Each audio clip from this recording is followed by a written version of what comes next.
Assalamualaikum warahmatullahi wabarakatuh. Perkenalkan, saya Satria Dharma Siregar, biasa dipanggil Satria. Saya sekarang semester 6 di Prodi Penyuluhan Perkebunan Presisi. Nah, lokasi MBKM saya itu berada di Kecamatan Air Kumbang, Kabupaten Banyuasin, Provinsi Sumatera Selatan. Tepatnya di KUD Kumbang Jaya, Desa Sidomakmur.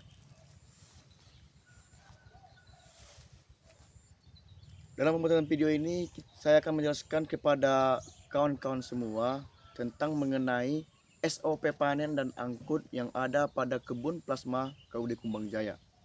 Yang dimana nanti saya akan menjelaskan tentang bagaimana mengenali buah matang pada buah kelapa sawit.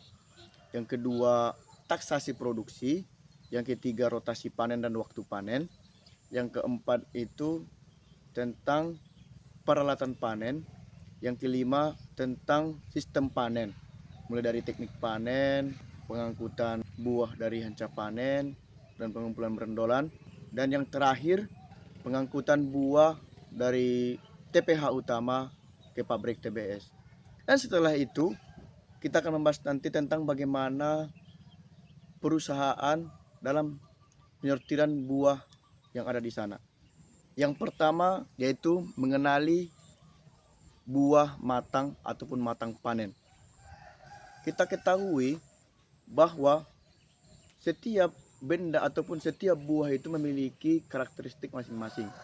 Nah, untuk pada tanaman kelapa sawit, buah matang itu ditandai dengan warna, bobot, umur, serta berondolan yang jatuh.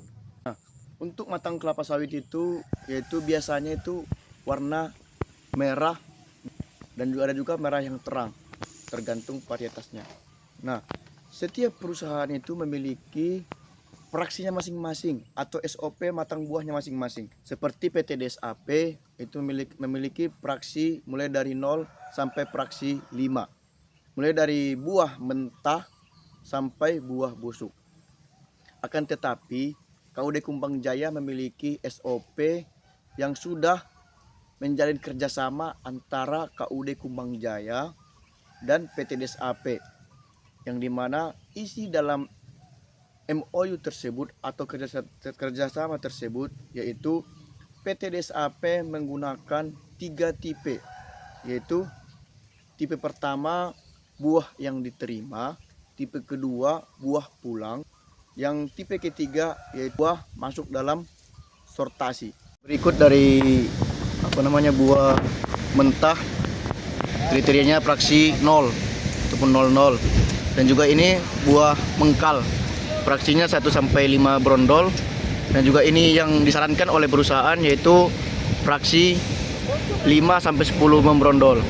Dan ini yang buah, kriteria buah yang matangnya oper atau membrondol sebanyak lebih dari 50%.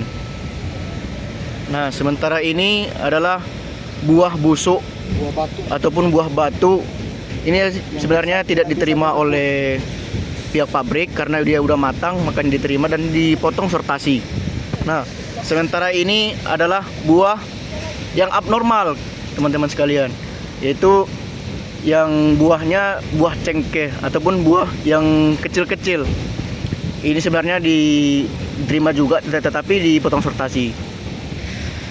Nah, selain itu ada juga dari segi pemanennya atau dari tangkainya, itu dari perusahaan ini kalau di atas dari 2,5 cm maka itu akan dipotong sortasi. Nah, berikut seperti buahnya yang tangkai panjang.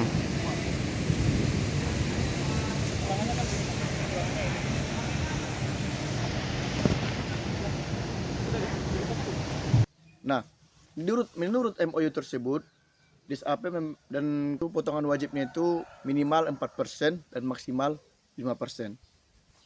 Kita berlanjut ke yang kedua yaitu taksasi produksi.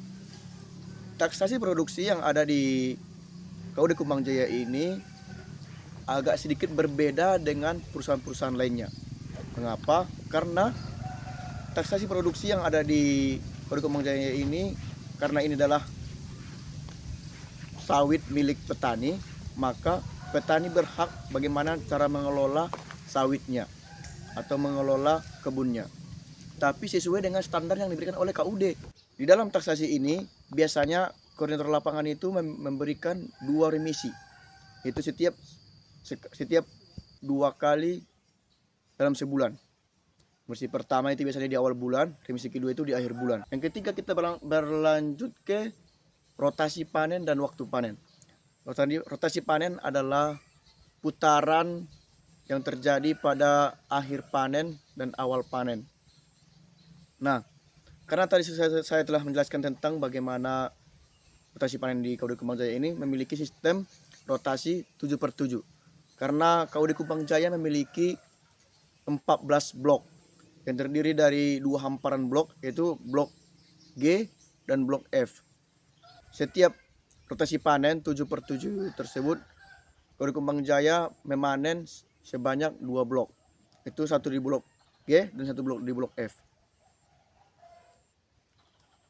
Dan untuk waktu pemanenannya itu biasanya memanen pada jam 4 sampai jam 9 pagi hari.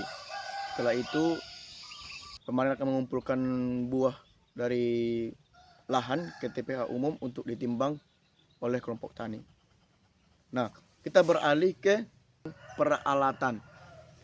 Peralatan panen ini yaitu sama halnya dengan perusahaan lain ataupun SOP lain. Itu petani menggunakan alat panen itu seperti dodos dan egrek. Dan untuk mengangkut buah itu menggunakan tojok dan ataupun gancu. Dan untuk mengambil buahnya itu menggunakan karung ataupun berondolan itu menggunakan karung. Dan untuk mengangkutnya dari lahan ke TPH umum itu menggunakan keranjang ataupun kerundung, bisa disebut di sini. Selanjutnya kita beralih ke sistem panen. Sistem panen di sini menggunakan sistem panen yaitu single harping, yang dimana pemanen itu melakukan panen dari pemotongan pelepah, pengumpulan pelepah, dan pengangkatan buah ke TPH. Itu adalah tugas pemanen. Sementara itu untuk pemberondolan itu tugasnya itu membersihkan segala berondol yang berada di bawah pohon sampai bersih. Dan karung goni yang diisi oleh berondol itu tidak boleh kotor, dan setelah itu dijual ke kelompok tani. Biasanya HK untuk satu karung berondol itu dihargai sebesar Rp50.000. Nah, untuk pengaturan pelepah, KUD Kembang Jaya telah menerapkan yaitu setiap 2 batang pohon memiliki pengumpulan pelepah di tengah-tengahnya. Kita berlanjut ke pengangkutan buah kelapa sawit. Pertama-tama setelah buah ditimbang di TPH, buah itu akan diangkut ke PPKS ataupun ke inti plasma DSHP. Nah, pada proses pengangkutan ini, koordinator lapangan itu memberikan surat izin mengantarkan buah ke PT DSHP. Itu disebut dengan DO. Nah, di dalam DO ini terdiri dari tipe dari mobilnya, tanggalnya, serta blok yang dibawa.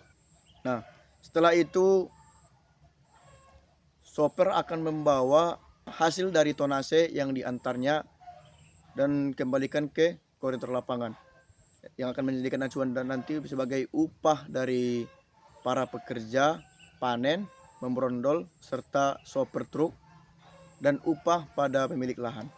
Nah, oke teman-teman, sebelum kita masuk, rupanya pihak DSHP itu sudah memberikan kita itu panduan awal, itu untuk mengetahui bagaimana sih kualitas TBS yang diterima oleh pihak DSHP. Itu pamflet dari sortasinya ataupun kriteria dari buah matang sawit yang kita akan sortir gitu. Nah, pertama itu buah mengkal, buah masak, terlalu masak, model berondolan, tangkai panjang, mentah, tangan kosong, metropik, dan kotoran. Oke teman-teman, kita sekarang udah berada di pabrik DSAP, yaitu untuk penyertiran buah ataupun kualitas buah kita. Yang dimana, nah di sini ada beberapa praksi ataupun kriteria dari PT DSAP, yaitu yang namanya mentah, mengkal, matang, oper matang atau matang sekali, dan juga ada juga yang abnormal ataupun buah yang abnormal, dia tidak besar tidak kecil, dan juga ada dia buah busuk serta tangkai panjang.